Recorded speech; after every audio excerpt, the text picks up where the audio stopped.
Assalamualaikum warahmatullahi wabarakatuh. Kembali bersama saya Eva di channel OnePay.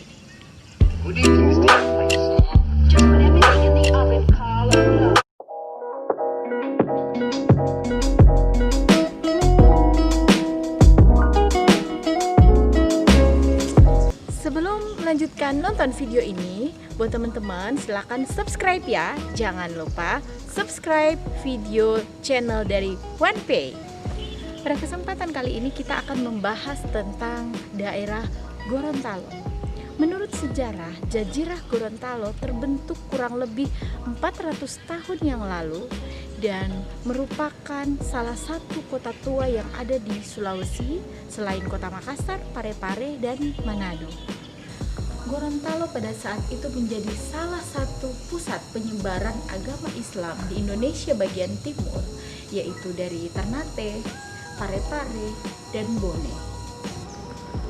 Kedudukan kota kerajaan Gorontalo mulanya berada di Kelurahan Hulawa yang saat ini Kecamatan Telaga, tepatnya berada di pinggiran Sungai Bolango.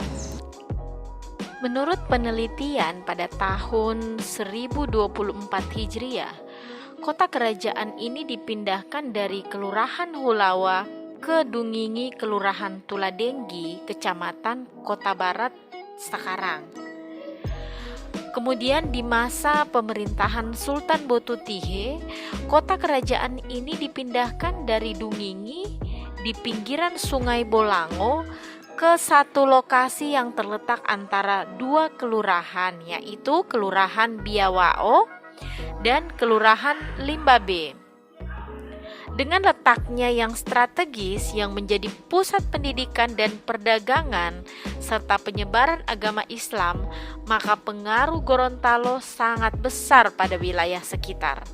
Bahkan menjadi pusat pemerintahan yang disebut dengan Kepala Daerah Sulawesi Utara Afdeling Gorontalo, yang meliputi Gorontalo dan wilayah sekitarnya seperti Buol Toli-Toli dan Donggala dan Bolaang Mongondo.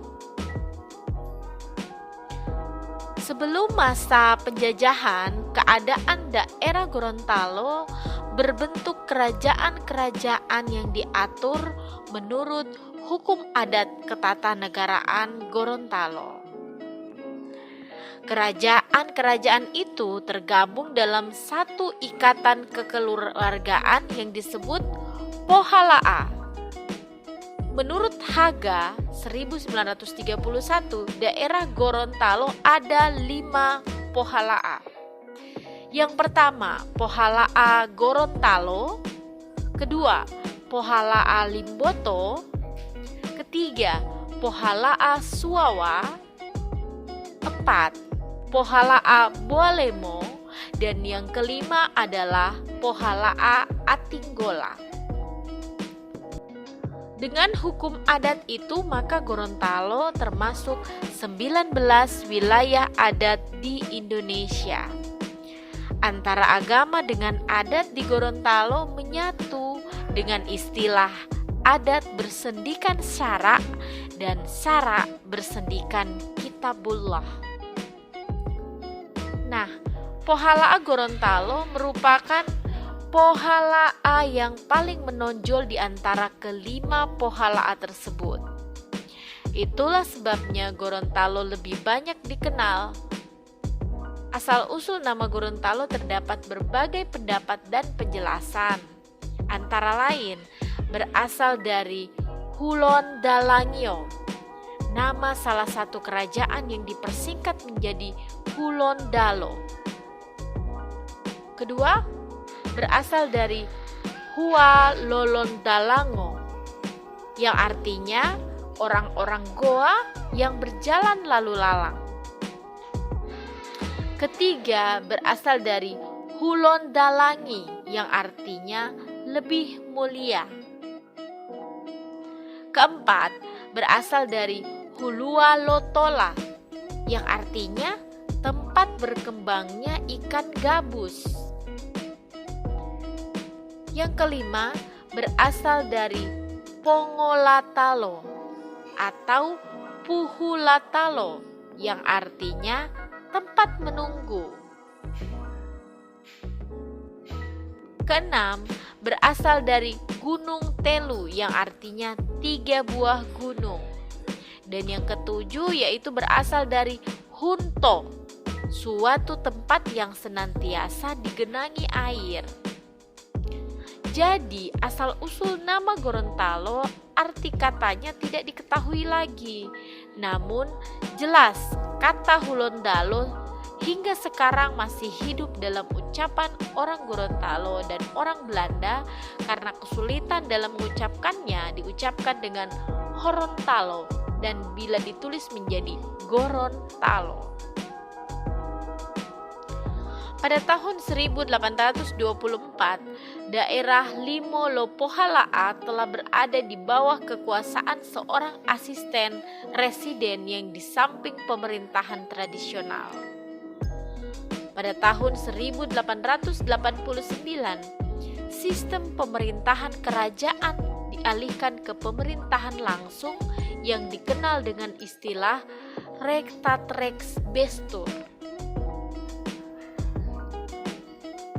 Kemudian pada tahun 1911 terjadi lagi perubahan dalam struktur pemerintahan daerah Limo Lopohalaa dibagi atas 3 onder afdeling, yaitu onder afdeling Kuandang, onder afdeling Bualemo, dan onder afdeling Gorontalo.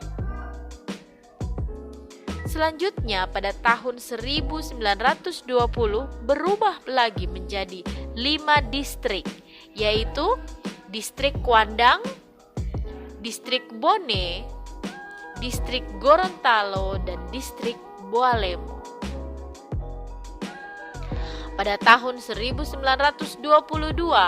Gorontalo ditetapkan menjadi 3 afdeling lagi, yaitu afdeling Gorontalo, afdeling Bualemo, dan afdeling Buol. Sebelum kemerdekaan Republik Indonesia, rakyat Gorontalo dipelopori oleh Bapak Haji Nani Wartabone yang berjuang dan merdeka pada tanggal 23 Januari 1942. Selama kurang lebih 2 tahun, yaitu sampai tahun 1944, wilayah Gorontalo berdaulat dengan pemerintahan sendiri. Perjuangan patriotik ini menjadi tonggak kemerdekaan bangsa Indonesia dan memberi imbas dan inspirasi bagi wilayah sekitar bahkan secara nasional. Oleh karena itu, Bapak Haji Nani Wartabone dikukuhkan oleh pemerintah Republik Indonesia sebagai pahlawan perintis kemerdekaan. Pada dasarnya, masyarakat Gorontalo mempunyai jiwa nasionalisme yang tinggi. Indikatornya dapat dibuktikan yaitu pada saat Hari Kemerdekaan Gorontalo, yaitu 23 Januari 1942 dikibarkan bendera merah putih dan dinyanyikan lagu Indonesia Raya. Pada saat itu, negara Indonesia sendiri masih merupakan mimpi kaum nasionalis, tetap rakyat Gorontalo padahal saat itu negara Indonesia sendiri masih merupakan mimpi kaum nasionalis. Tetapi rakyat Gorontalo telah menyatakan kemerdekaan dan menjadi bagian dari Indonesia. Selain itu, pada saat pergolakan PRRI Permesta di Sulawesi Utara, masyarakat wilayah Gorontalo dan sekitarnya berjuang untuk tetap menyatu dengan negara Republik Indonesia dengan semboyan sekali ke Jogja, tetap ke Jogja, sebagaimana pernah didengungkan pertama kali oleh Ayuba Wartabone di Parlemen Indonesia Timur ketika Gorontalo menjadi bagian dari negara Indonesia Timur. Pemerintahan di Gorontalo pada masa perkembangan kerajaan-kerajaan adalah bersifat monarki konstitusional yang pada awal mula pembentukan kerajaan-kerajaan tersebut berakar pada kekuasaan rakyat yang menjelmakan diri dalam kekuasaan linula, yang sesungguhnya menurutkan asas demokrasi. Organisasi pemerintahan dalam kerajaan terbagi atas 3 bagian dalam suasana kerjasama yang disebut Buatula Totolu, yaitu Buatula Bandayo dikepalai oleh Bate yang bertugas menciptakan peraturan-peraturan dan garis-garis besar tujuan kerajaan. Yang kedua, Buatula Bubato dikepalai oleh Raja Olongia dan bertugas melaksanakan peraturan serta berusaha mensejahterakan masyarakat. Yang ketiga, Buatula Bala yang pada mulanya dikepalai oleh Pulubala bertugas dalam bidang pertahanan dan keamanan. Olongia Lolipu, Maharaja Kerajaan, adalah kepala pemerintahan tertinggi dalam kerajaan tetapi tidak berkuasa mutlak. Ia dipilih oleh Bandayo Poboide dan dapat dipecat atau dimazulkan juga oleh Bandayo Poboide. Masa jabatannya tidak ditentukan, tergantung dari penilaian Bandayo Poboide. Hal ini membuktikan bahwa kekuasaan tertinggi dalam kerajaan berada dalam tangan Bandayo Poboide sebagai penjelmaan daripada kekuasaan rakyat. Olongia sebagai penguasa tertinggi dalam kerajaan, terdapat pula jabatan tinggi lainnya, yaitu Patila, Mangkubumi, selanjutnya disebut Jogugu, Wulea Lolipu, setingkat dengan camat. Di samping Olongia dan pembantu-pembantunya sebagai pelaksana pemerintahan sehari-hari, terdapat suatu badan musyawarah rakyat, Bandayo Poboide, yang diketuai oleh seorang bate. Setiap kerajaan mempunyai suatu Bandayo Poboide yang berarti bangsal tempat bermusyawarah. Di dalam bangsal inilah diolah dan dirumuskan hal-hal sebagai berikut, seperti menetapkan adat dan hukum adat, mendampingi serta mengawasi pemerintah, menggugat raja, dan memilih serta menobatkan raja dan pembesar-pembesar lainnya. Sejarah terbentuknya provinsi terinspirasi oleh semangat Hari Patriotik 23 Januari 1942.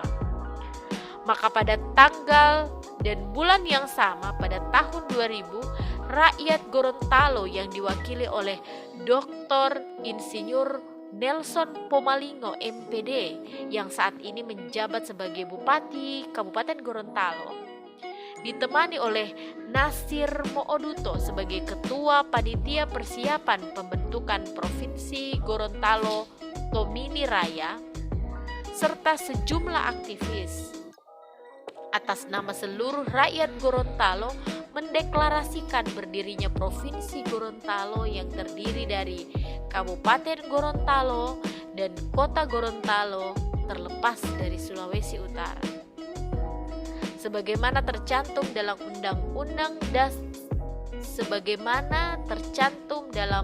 Undang-Undang Nomor 10 Tahun 1964 yang isinya adalah bahwa Kabupaten Gorontalo dan Kota Gorontalo merupakan wilayah administrasi dari Provinsi Sulawesi Utara. Setahun kemudian, tepatnya tanggal 16 Februari 2001, Tursandi Alwi sebagai penjabat Gubernur Gorontalo dilantik.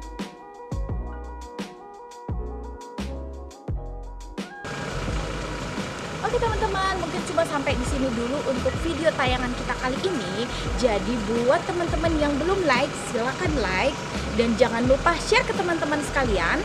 comment, and subscribe untuk segera teman-teman mendapatkan informasi terbaru dari channel OnePay. Oke, terima kasih teman-teman. Assalamualaikum warahmatullahi wabarakatuh.